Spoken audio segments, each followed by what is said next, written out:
is you, you. All I want is you. All I Happy want is birthday you. All I to want is me. you. Happy birthday All I want is you. to me. All I Thank want you, is you. Jesus. 'Cause you are forever. And your love. Hey, what's up? What's up, everybody? Look, listen. I know I'm late. This is CPPP time. I know. Forgive me, okay? Tried it to my head, not to my heart. Yesterday got a little busy, but I'm gonna be on time for now. I promise, okay? So, let's get right into it since I'm already late. As we know, this is the onion.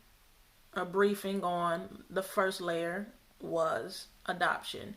And as I told you guys, I was adopted by my grandparents, and the type of perception I had when it came to that type of situation happening in my life and how did it affect me. All right. So, of course, it may seem like a common response to this or common domino effect, but the layer two is, forget my nail, but layer two is rejection.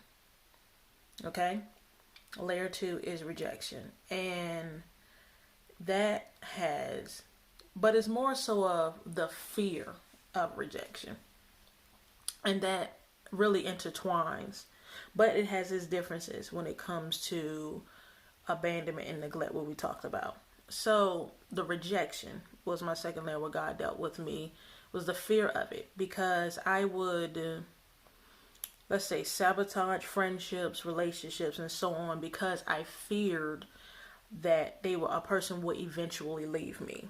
Right? Like I say, the basis of it, the first layer, also involves, along with the adoption with subcategories, was abandonment and neglect. Fear of abandonment, fear of neglect, rejection. As I was younger, my perception was, being adopted by my grandparents, that my parents rejected me. At the time, I didn't know. When you're younger, you don't understand, right? Why older people do what they do, but you don't think about the fact that they were once kids. They have stuff they didn't heal from. They're human. They have flaws. They have hang-ups just like you do. And you're not thinking of all of these things because as a child, you're put as the center of attention, and what you just think about what you want and what you need and what you want to do and your expectations, which ought naturally come, and what this person should be. And the truth is, as you get older, it's really on you when it comes to how the choices that you make. And you can blame it on others for not being there. But at the end of the day, you make the choices. Don't get me wrong, certain things can influence, but it's also your choice to whether you deal with the hurt of it. When it comes to me personally, as I was getting older, it became so natural for me.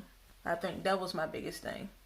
It became so natural for me to sabotage friendships, relationships, etc., because I fear being rejected by this person or that person, or eventually they will leave. When it comes to people who actually just wanted to be my friend, not that they needed me, they just wanted a friendship. They liked me as for who I am.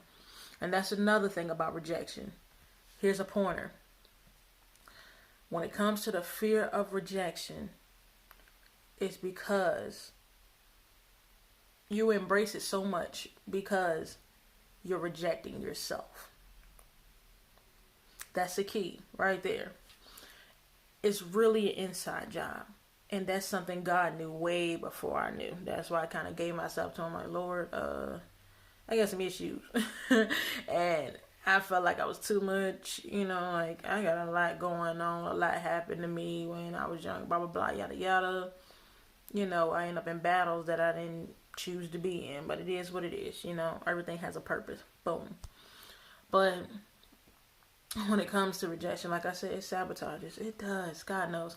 And I remember being in a friendship, like I'm not gonna call it names or something like that, where out of many, several actually, to where I would start arguments or I would look for this person to not want to do something with me just because they're busy or had other plans. And you know, it was nothing against me, but you take everything personal too. That's another thing about rejection, that you don't consider someone else's situation. When you live out of your hurt, live out of your fears, all you see is that. That's all you magnify. You don't acknowledge that other people have time, they have feelings, they have other agendas. Something else you don't acknowledge, like, me go back to that feelings part, that you can be reckless, and that's gonna be my, I'm not gonna get too much into that, but my next layer may be anger. But pulling back on that, right now it's just like, but your mouth can be a little reckless because of the fact that, like I say, you push people away, and it becomes lonely because you're like, in your mindset, something's wrong with me. Like I told you in layer one, when you think something is wrong with you, what's the old man thinking? So is he. So you create dysfunctional situations and you say dysfunctional things out of your mouth when you have good functional people coming along. Now, it's that person's choice whether they stay or they go, because they see like, oh, you're a sweet person, but you got this side to you that's not okay. Let's acknowledge something. I want to acknowledge something here. Just because you want something doesn't mean you're ready for it. Some people don't know how to be a friend. Some people don't know how to be a girlfriend. Some people don't know how to be a boyfriend. And some people are just not ready for it. Even though they want it, it does not mean that they're ready for it. Just because you like this person's personalities, this and that, you like their charisma more than likely, and they seem cool to hang with, it does not mean they will be secure in being with you, because they're not secure with themselves. And they're not secure with themselves because they have not fully accepted themselves.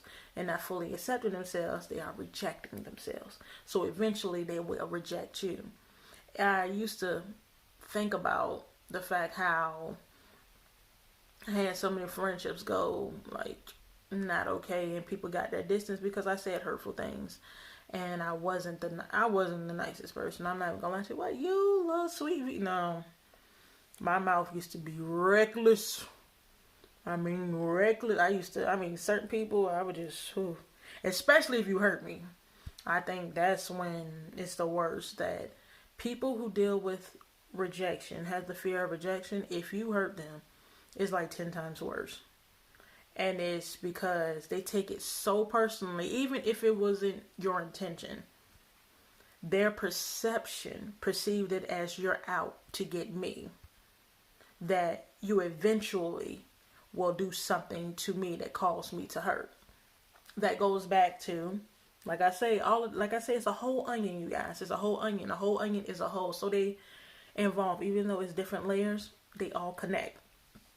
So it goes back to, if you're rejecting me, you're hurting me. That's another form of rejection for me in my perception. So therefore, you're trying to, you don't like me, basically. You don't like me. But the truth is, I'm deflecting what I see for me on you. And that's why if you're doing this with people, that's why they're looking at you like, what is wrong? Like, I'm not like that. I don't know what you've been through. Yada, yada. They give you that whole spiel. 9 times out of 10, is something going on with you. It's really you. It's really you. Let me just, that's going to be the whole like subcategory for this today. Like the title, rejection. It's really you. You are the problem. or I wouldn't call you a whole problem. You have an issue. We have to take responsibility. Yes, it takes two to tango. Yes, no one is perfect. But there is a place where you are able to function in a healthy relationship, whether it's a friendship, whether it was family, whether it was actual, being together with someone in a romantic way. You're not able to function in those things if you have not accepted yourself. How do you expect someone to accept you if you have not accepted you? And even if, matter of fact, I say it like this: how do you expect to believe that someone has accepted you when you haven't accepted you? You won't believe it, because you've been living with you 20, 30, 40, 50 years, and you still haven't took the time to look in the mirror and accept you. Because when you came out, because your parents adopted you, and you started off with the rejection, the hurt, maybe something is wrong with me. So due to the fact something is wrong with me, I don't need to accept me. And let me explain something. You are not perfect. You will never be perfect. Accept you. Accept you. That's when that mindset begin to change within, to not reject me. I stopped fearing rejection. If a person accept me, okay, cool. If they don't, cool. It doesn't matter. You cannot truly love yourself until you accept you. How can you say that you love a person fully? And even though you can have dislikes, don't get me wrong, you know what I mean? Dislikes and complete rejection is two different things. For instance, you can have a friend who likes hockey. You're not a fan at all, and they want to go see the game. Come on, you should come with me, buddy. Yada yada. You be like, oh my god, I do not like this sport. Yada yada. Whatever. It's a dislike. Are you gonna throw away the whole friendship because they like hockey and you don't? No. So tell me, why do you reject you? Because you may have this flaw, or you may have attitude sometimes. Or we're all working in progress. We are all works in progress. We are all masterpieces. We are all, on a canvas, and we have our different colors, and we have our different sides and way-ins and way-outs. We have our hang-ups and hang-ons. But at the end of the day, can you accept that? Like, where do we get this false image of there's a perfect me somewhere? Like, if I fix this, then I'll be fine. And then if I fix this, they'll accept me. And if I fix that, how about, there's nothing wrong with working and growing. But when you get that type of mindset, you miss the point of enjoying the journey of life. The fear of rejection will give you the perception not only to dislike you, but to consistently make choices that will make you dislike you even the more. You know what I'm saying? It will give choices to even empower the belief of, I don't like me. The belief of, I'm like this, so I'm rejected. And here's another, let me go back to a little bit of the root. Okay, when it came to the adoption, the fear of rejection came about because I felt rejected. That was my perception of my parents. When you don't know a reason why, it's a lot of our nature is to problem solve. We want answers as people, right? You know what I mean? Like, we just want answers. So somewhere in our minds, we end up with conclusions. And who said the conclusions are right? Who said they are wrong? At the end of the day, we wanted answers because we had holes in the story. Like, no one's saying anything. Why is this happening? Why is she, dealing with substance abuse? Why he didn't come around? Why? And you're just stuck with, okay, no one's going to tell me. Then you look in the mirror, maybe it's me because this person's not dealing with me and that person's not dealing with me. Then it must be me. This is my thought process. So If they didn't want me, and they created me, why should I want me? Why should I care? They didn't care. Why should I keep up with me? They didn't keep up with me. Why should I love me? They didn't love me. And then when I realized that I was dealing with such rejection, that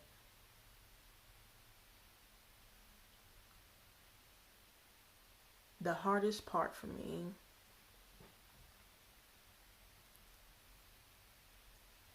was to accept that something is wrong. Something is wrong with me. And it wasn't the fact that, not the way I was thinking. I was thinking something's wrong with me, that's why they rejected me. No, sweetie. Something's wrong that you're rejecting yourself. There's something going on in your thought processes. You perceive something in a way that causes you not to love yourself. So what are you going to do about it? When you get there, when you get tired of not accepting yourself, when you get tired of ending up alone, and when things were great and then you realize that you said a bunch of stuff and then you can't take it back because you don't hurt their feelings, and you're not understanding, like, you say whatever, it doesn't mean much because I'm not important. What I say doesn't matter. What I say is not of value. When you reject yourself, you will not value yourself. When you reject yourself, you will not realize the importance of what you say, what you do, and how you feel. You are not acknowledging yourself at all. That, when I had to acknowledge that part, it was painful because you're already dealing with rejection. And then you realize, I'm rejecting me. It's not them, it's not my friends, it's not the other people, it's me. So what can I do? When God brought it to my attention, I had to forgive myself. First thing, forgive myself. I forgive you, Victoria Kamika Sears, for rejecting you, for rejecting what God created, for rejecting the reason why you live. You rejected yourself as a whole being. And I now accept myself. Words are powerful. Continue to say it even when you don't feel it. Continue to say it until that old habit is so dead that that new habit is normal. In order to go from dysfunction to functional, in a healthy way, your words. Watch what you say. Because now you have to battle here. And for me, the Bible helps me a lot with that. Praying and talking to God helps me a lot with that. I am fearfully and wonderfully made. We are the light of the world. We are the salt. We are his children. We're the apple of his eye. You know what I mean? Like, he created you for a reason. I am here for a purpose. He knew me before I was ever in my mother's womb. Who am I to say that I'm not important? I had to start challenging these old ways because I didn't like it anymore. I never liked it. I wasn't accepting it anymore. I was desperate for change, and I did what I had to do. And it didn't happen overnight. It didn't happen within a week. Because think about it. You've been doing this. Practice makes perfect. You've been doing this. And it's even harder when challenges come. And when those old feelings come, well, maybe I'm like, no. You have to start battling those thoughts. No, you're not worthless. You're worth it. You are deserving. You deserve better. You're beautiful. You're a beautiful woman of God. You are amazing. I am proud of you, V. You keep going. You are so awesome. Oh my God. I thank God for you, V. When the last time you prayed for yourself? When the last time you accepted that you need love too? That you need to love you. We are so busy looking for love in all the wrong places and solutions in all the wrong places that the answers are right within. What does it really mean to us when we say God lives within? What does it really, really mean to us to have a relationship? Because if it's not changing us in any form or fashion, what's the point?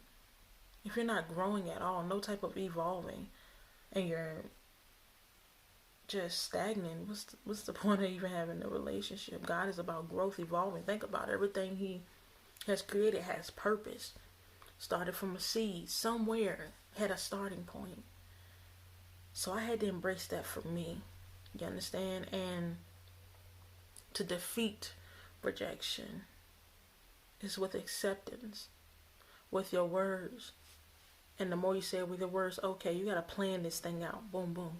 You have to strategically battle this thing against. You have to challenge that old behavior, because you're going to get the same results if you remain the same. It's not going to change. You can be from the age of 3 to the age of 33. I promise you. You keep doing the same thing, you will get the same result. But until you do something different, that's what you'll get. So I say this to wrap this up. Be mindful of what you say. Fear is something God did not give us to live in, but to overcome. Because it's not courageous to just do things. There's no bravery in that. But when you have those challenges and then have the decision on the other side of the mountain, what will you do? When your destiny is over the hill, when your destiny is through the valley, when your destiny is walking on water, are you just going to stare at your situations? Are you going to close your eyes and walk by faith? What are you going to do? Challenge yourself to get better. No one's going to sit here and change you, no matter how many times you lay up with whoever, no matter how many drinks you drink, no matter how many cigarettes or blacks you smoke, no matter how many arguments you have with this and that person. If all of your friendships and everything are being slowly sabotaged, baby, it's you. Have you accepted you? I mean, really, really accepted you? Have you accepted the fact that you are better than what you're settling to be? There's more to you. You know, that little dream that you have, that vision, that thought that you don't tell anybody about, that's what's supposed to come to pass. But if you don't believe, then it's just another idea that eventually go in the grave. Accept you. There's victory in acceptance. There's change. There's blessings in acceptance. There's freedom. And some people define blessings with materialistics, baby. It's in your soul. God wants your soul to prosper. He wants your soul to prosper. Meaning you will feel like you're on top of the world. And you may not have a car and you may not have a house. You may have a studio or apartment. Working a job that may pay you $9-10. But for some rare reason, your soul is at peace. Your mind is at peace. You have joy in your soul. You wake up and smile and sing to the Lord every day. That's relationship. That's acceptance. Also with the rejection for me, just to end this up, when I felt like my physical father rejected me, it became a reflection of how I saw God. I found myself sometimes crying to God when I messed up, saying, please don't leave me. Even though He already told me I won't leave and forsake you. And I still kind of battle with that. Don't get me wrong. It's not easy. But I'm growing. And I'm happy about that. So I pray that you are accepting you. If not, start today. Accept all of you. Appreciate all of you. If you fall, get back up, baby. It's all right. And I promise you, you're not going to get this perfect at all. But at least you're doing it this time. Don't quit. When you seem like you're not getting results, don't quit. Because remember, you don't see a flower as soon as you put the seed in the ground. It takes time. You go through some rain. You need some sunshine. You need the dirt to put its pressure around that seed for the seed to crack and for the flower to eventually start to place its roots and then grow. God has a plan for you, everything that you went through, but you have to accept what he first have created. All right? I hope y'all have a blessed day. Enjoy your life to the fullest. Enjoy the journey. Stop overthinking. You got this. I love you all. God bless. I wanna do what you like. I wanna do what you like. I wanna do what you like. I wanna do what you like. When you do what you like, I know it will be right, yeah. I wanna do what you like.